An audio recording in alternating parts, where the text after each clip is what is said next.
वैसे तो गुरु अब तक भारत और पाकिस्तान के बीच राइवलरी का एक ही माध्यम था, क्रिकेट।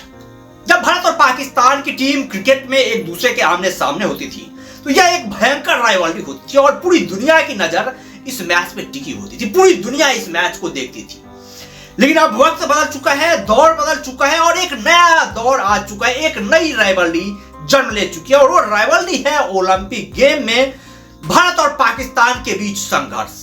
जिस तरह से अरशद नदीम ने ओलंपिक में इस बार कारनामा किया है और गोल्ड मेडल जीता है पाकिस्तान के लिए, वो एक नई राइवलरी को जन्म देता है। और ये राइवलरी जो है ना, क्रिकेट से भी बहुत बड़ी राइवलरी है।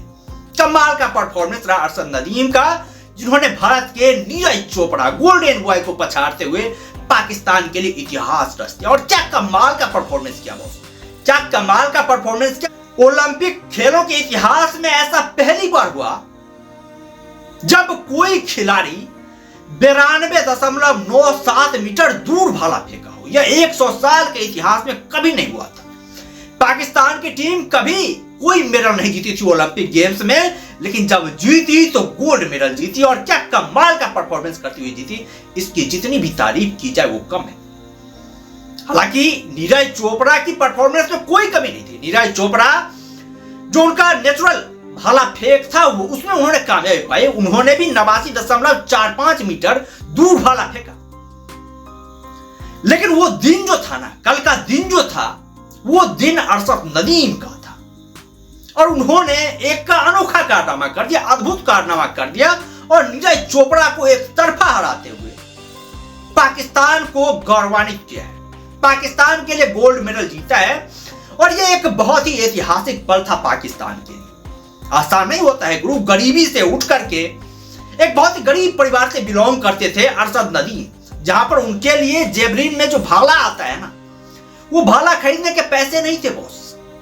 उसके लिए उन्होंने चंदे मांगे। लेकिन जैसे तैसे संघर्ष करते हुए, जूझते हुए, पारिवारिक परिस्थितियों को संभालते हुए ओलंपिक्स में पहुंचे। उन्होंने अपना सपना साकार करके दिखाया और वह रातों रात ग्लोबल सुपरस्टार बन चुके। पूरी दुनिया की निगाहें अरशद नदीम पर जाकर के जम चुकी है और खूब ज्यादा चर्चाएं हो रही है अरशद नदीम की, खूब ज्यादा वाहवाहियां लूट रहे हैं अरशद नदीम। कई सारे लोग तो ये भी ट्वीट कर रहे हैं कि भैया बाबर आजम का जो स्ट्राइक रेट है क्रिकेट में, उस स्ट्राइक रेट से कई गुना बेटर अरशद नदीम ने भाला फेंका है। वही यदि हम दूसरी तरफ पर नीरज चोपड़ा की बात करें तो भैया ये गोल्ड मेडल तो नहीं जीत पाए, सिल्वर मेडल ही जीता इन्होंने।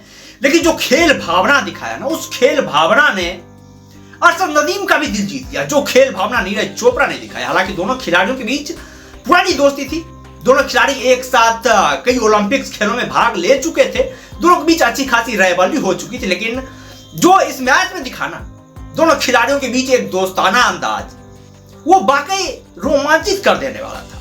जब नीरज चोपड़ा सिल्वर मेडल जीते, पाकिस्तान के अरशद नदीम ने गोल्ड मेडल जीता, उसके बाद से नीरज चोपड़ा की मां का इंटरव्यू लिया गया। उसमें नीरज चोपड़ा की मां जरा भी सख्ताई हुई नहीं थी। ऐसा नहीं था कि भैया उनका बेटा गोल्ड मेडल नहीं जीत पाया हो।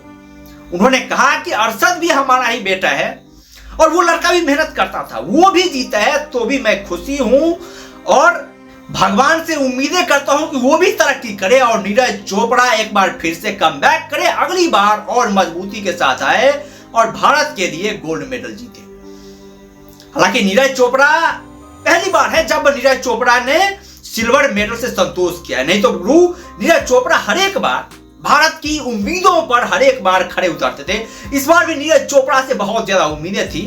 हालांकि उम्मीदें टूटी जरूर, लेकिन नीरज चोपड़ा एक ऐसे खिलाड़ी हैं जिस खिलाड़ी के लिए हम सभी लोग यही उम्मीद करते हैं कि एक बार फिर से नीरज चोपड़ा मजबूती के साथ वापसी करे और एक बार फिर से ओलंपिक्स गेम में अपना जौहर दिखाते हुए भारतीय टीम को एक बार फिर से गोल्ड मेडल दिलाने का जो सम्मान है, जो गौरव है, वो हासिल करे। हालांकि हार के बाद नीरज चोपड़ा ने कहा कि मैं बहुत ज्यादा दुखी हूं कि मैं भारत को गोल्ड मेडल नहीं दिला सका, मैं भारत के लिए राष्ट्रगान नहीं बजा पाया।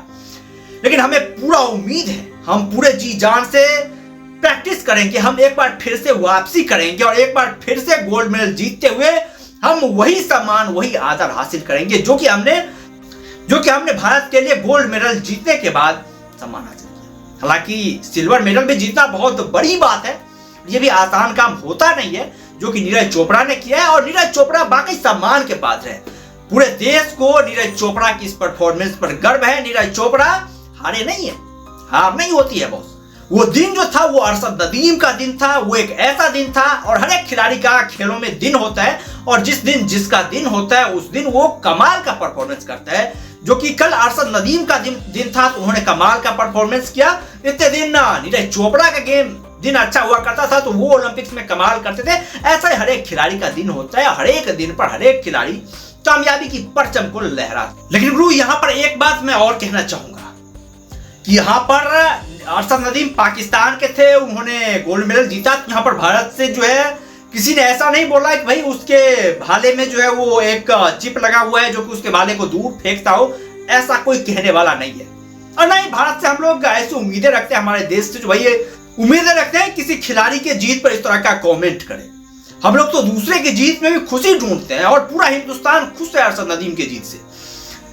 लेकिन गुरु जब यदि इसी ओलंपिक्स में ये कारनामा किसी और खिलाड़ी ने किया होता, किसी भारतीय खिलाड़ी ने किया होता, तो पाकिस्तान में बैठ करके लोग ये कह रहे होते कि भैया उसके भाले में उसके चिप लगा हुआ था जिसके कारण उसका भाला जो इतना दूर गया है, इतनी ज्यादा तेजी के साथ गया है। और ये पाकिस्तान में बैठ करके लोग कमेंट करते, ये ट्वीट करते, और ये एक्सेप्ट करने से कतराते कि भैया पाकिस्तान नहीं आ रहे। ये एक्सेप्ट करना ही नहीं जानते हैं भाई, दूसरे के जीत में ये लोग खुशी ढूंढना जानते ही नहीं है। ये कमजोरी है पाकिस्तान की, जबकि हिंदुस्तान की ये खासियत है कि हम लोग दूसरे के जीत में भी खुशी ढूंढते हैं और अरशद नदीम के जीत पर भी उसको बधाई देते हैं, ना कि ये कमजोरी खोजने की कोशिश करते हैं भैया उसके भाले में चिप लगा हुआ था या फिर उसके जूते जो थे वो स्प्रिंग वाले थे, ऐसे हवा में उड़ते थे। इस तरह का हम लोग जो बयान है, उल्टा सीधा बयान, उस तरह का बयान नहीं देते हैं, जो कि पाकिस्तान इस बयान के लिए विख्यात है। क्रिकेट में भी आप लोगों ने देखा होगा कि भैया मोहम्मद शमी ने जब वर्ल्ड कप में गेंदबाजी करी, कमाल की गेंदबाजी करी, विकेट ली, तो पाकिस्तान के जो बड़े बड़े क्रिकेटर थे जो कि भाई इंटरनेशनल क्रिकेट खेल चुके थे, वो भी लाइव टीवी पर आकर के, नेशनल टीवी पर आकर के ये बयान देते हैं भैया गेंद में चिप लगा हुआ था। जबकि इन अक्लमंदों को ये नहीं पता कि भाई इतनी ज्यादा सिक्योरिटी होती है यहाँ पर, इतने ज्यादा कैमरे लगे हुए थे, चप्पे चप्पे पे कैमरे की निगरानी होती है। उसमें यदि कोई चिप लगाए बॉल में तो वो कैसे पकड़ में नहीं आ पाएगा भाई। और मैदान की बात तो छोड़िए, दर्शकों के पास कैमरे वाले फोन होते हैं, सैकड़ों कैमरे की नजर होती है खिलाड़ी के ऊपर, और उस बीच में कोई गलती करे वो ना पकड़ में आए, भाई ऐसा तो हो ही नहीं सकता है। लेकिन ना, माइंडसेट की बात है, हम लोग हिंदुस्तानी है, हिंदुस्तानी का माइंडसेट एक अलग टाइप का होता है, पाकिस्तान के जो लोग हैं उनके माइंडसेट एक अलग तरीके का होता है। खैर हमें खुशी है अरशद नदीम के जीत पर, उससे भी ज्यादा खुशी है नीरज चोपड़ा के इस व्यवहार पर, जिस तरह से उन्होंने खेल भावना दिखाया, जिस तरह से उनका खेल के प्रति आदर था, जो सम्मान था, बाकी दिल जीत लिया है।